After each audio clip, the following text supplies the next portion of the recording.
Just too Hey, infatuated with these conversations today. Hope you found that interesting. yes. Wait, can you see me well? I'm not sure if Yeah, you're I'm. good. You're Oh, you're good okay, on the stream. Just in the okay, back okay, room. okay. Yeah, No you're good. worries. Actually, Yeah, so don't you're know where this camera is coming from. That's funny. yeah, you're the co-founder and CEO of Zerion, a multi-chain crypto wallet and portfolio management platform. So I saw this morning that you guys started Zerion way back in 2016, which is wild. So I'm curious, what about your vision has changed over the last 9 years of building, and what kind of still holds true from your initial insight? Yeah, like I would even say that like 2016 is not really fair to say that Zerion really started then. Like I think the real Zerion was like from 2019, but before we were mainly doing like I would say service kind of work because we were Got it. very early in the smart contract world. But I think a lot of the funny thing is that we're now coming back to some of the early realizations that we had back in like 2019 type of era, and it's amazing to watch. I think like we're now in from the Crossing the Chasm book, we're entering like the new era of adoption, and I think we're going through the same wave and through the same cycle, but now with a much larger group of users and a different kind of scale. So I'm excited to watch that. In some ways, like I've been thinking about Bitcoin. I'm like Bitcoin. We were excited about that like back in the day, like 2014 type of maybe even earlier, and now everybody else is getting excited about Bitcoin. So I'm expecting that we're going to go through like, oh, there's this DeFi excitement, then there's going to be some NFT excitement, but coming from the larger population. So yeah, we'll see for It's perpetually early, that. very, Yeah. very early. I mean, you guys have taken a very horizontal approach strategically to the wallet. And guess I'm curious why that strategy. What's the thinking there?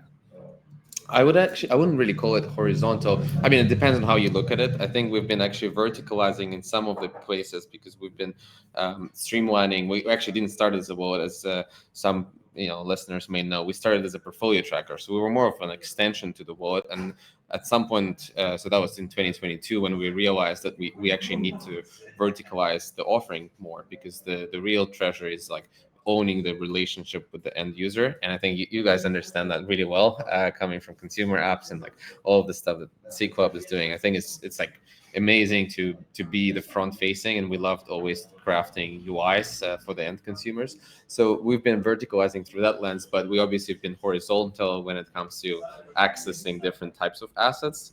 And with maybe a little bit of the bias towards the EVM world, I should admit, but we've been early to integrate Solana. We didn't have as much demand in the beginning, but now like Solana came back big way to Zerion as of like what a month and a half. Yeah, so that's pretty exciting. So yeah, we've been I guess always excited to support as many assets as broad as possible to give users really the power and choice that they deserve. I'm curious which of your product capabilities between portfolio tracking, wallet functionality. I think you have some pretty powerful APIs, have a bunch of social features. Like, does one of those have the most fit among your user base, or do you see a lot of usage across all of them?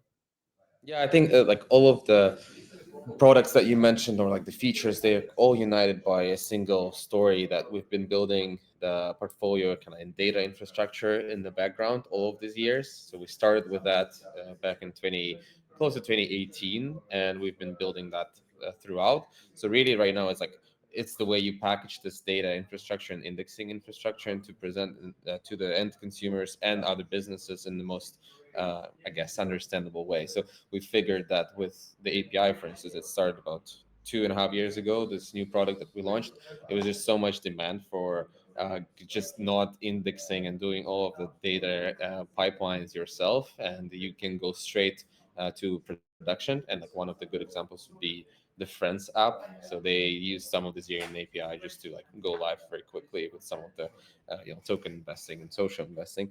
And Zerion has been powering kind of silently, Zerion API has been powering a lot of the different consumer apps and different wallets in the space, and we've been all along excited to support that. So it's really about the data part that Zerion that had the most product market fit.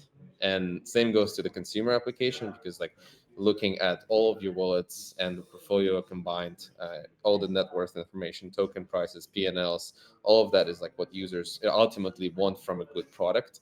And I think our standards for a good wallet were pretty lowered for a very long time. So I think it's coming back big way. So I'm interested in this dynamic that we're seeing emerge where all wallets are trying to become social and all social products are now having a wallet in the crypto space, at least. Um, I'm curious, how are you strategically thinking about that opportunity? And I mean, do you, I'm curious in your hot takes there, perhaps. Yeah, we've been one of the earliest, I would say, social wallets because we've had this feature. It wasn't this framed the same way, but it was the ability to watch whales, so like watch other wallets in the app for like pretty much since the beginning of the Zerion's existence. We've had this feature, and then had a lot of success because you'll get a push every time someone makes a trade, and like that allows you to get a lot of alpha. And I think more recently the social was trending towards kind of like celebrity style, like fan clubs and like kind of investing together, like group investing. And I think all of that is currently limited by asymmetry of information, and it's just like it starts really well but then eventually dies out because it's all public. And if you build enough following, you just start there's more and more incentive to not do the thing that you actually want to do in public when it comes to trading. So I think these adverse incentives are not great, and we need to do something about it when it comes to just new generation of social trading apps. So that's like one take that I have here. But for Zerion specifically, we didn't want to focus solely on the social direction because we think it's like part of that again. It's like your own strategy. For someone, it's obviously good for tracking and trading as other wallets do, but for some, it's like silently doing their own strategy. So for us, we decided to focus much more on the helping the user make more money. So Zerion, like we want to position Zerion as like the place that helps you make money, helps you find alpha, like find opportunity, regardless whether they come from social or from say AI agent telling you that like the next big trend. I'm curious when you think about where the, I guess, next level of your growth is going to come from. Is that kind of expanding within the crypto native community, or do you have eyes on kind of the mass market? Yeah, that's a great question. We've recently decided that we want to expand way beyond the just the crypto native user base. We've had that as our core audience for a very long time. So pretty much since the beginning, we wanted to focus on this on really we call that like citizens of Web3.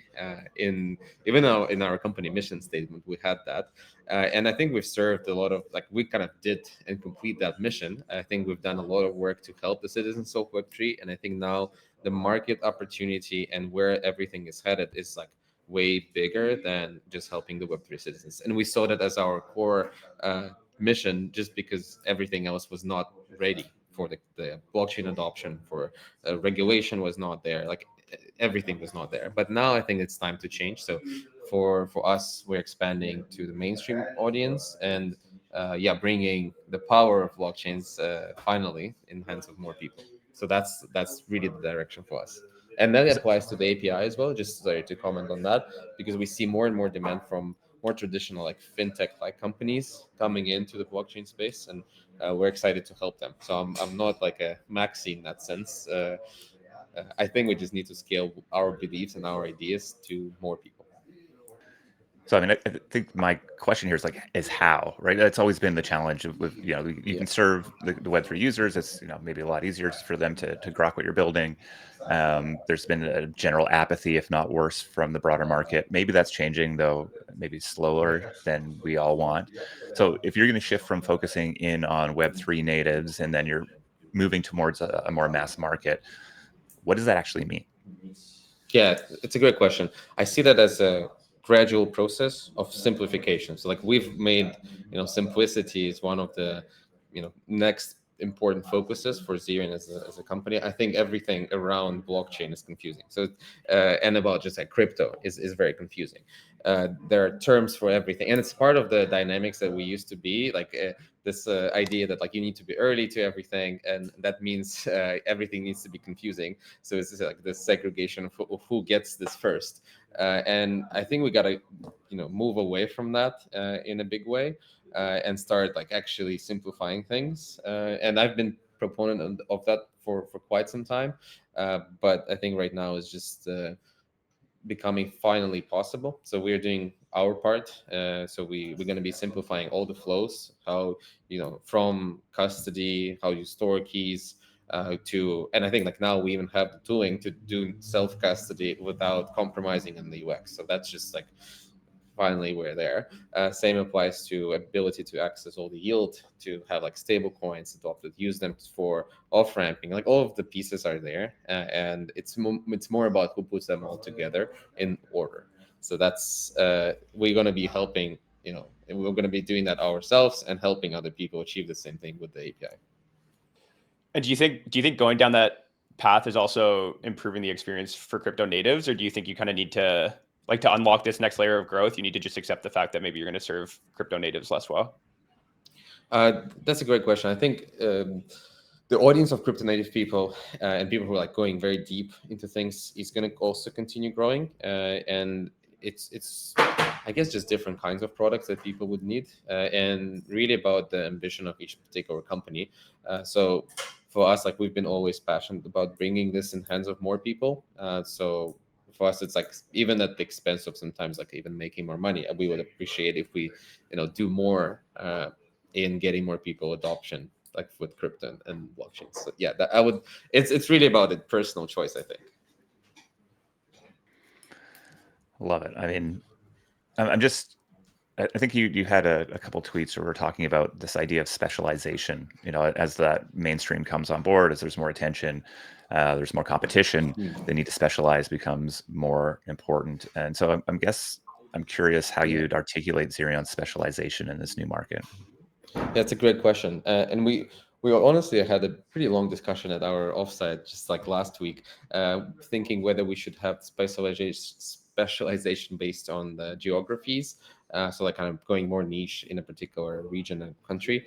And we realized that this is not like an ethos that we are not going to give up about being like global from day one. I think this is what crypto stands for from the beginning, kind of this freedom of getting access to financial opportunities regardless of where you are. So we actually didn't want to go like that route, and I think on our end we want to specialize on just and another thing that we don't want to be compromising on is really the self-custodial bit, because we again believe that this is something we need to stand for, even if like that means sacrifice, and we've been like pretty firm I think on that, to sacrifice some of the UX, but now it's not even the case anymore. So I would say like these important things that we don't want to be compromising on to reach the goals. But when it comes to just product features, we want to tailor towards opportunity in like, in some way, like how would I phrase that? That's an opportunity to, getting something, finding new things, being able to invest in as many things as possible. So this like how broad the coverage, and we'll just continue expanding there. And I think a lot of the big difference when it comes to say, I use this analogy from time to time. It's like looking at the TV, you have 50 channels or whatever, and with the internet you have like infinite opportunity. So this is something I think that applies to this transformation of finance, where we are going to have not like one or two stable coins, we're going to have like hundreds of them. They're all going to be different. So ability to access as many, we want to give that to the users.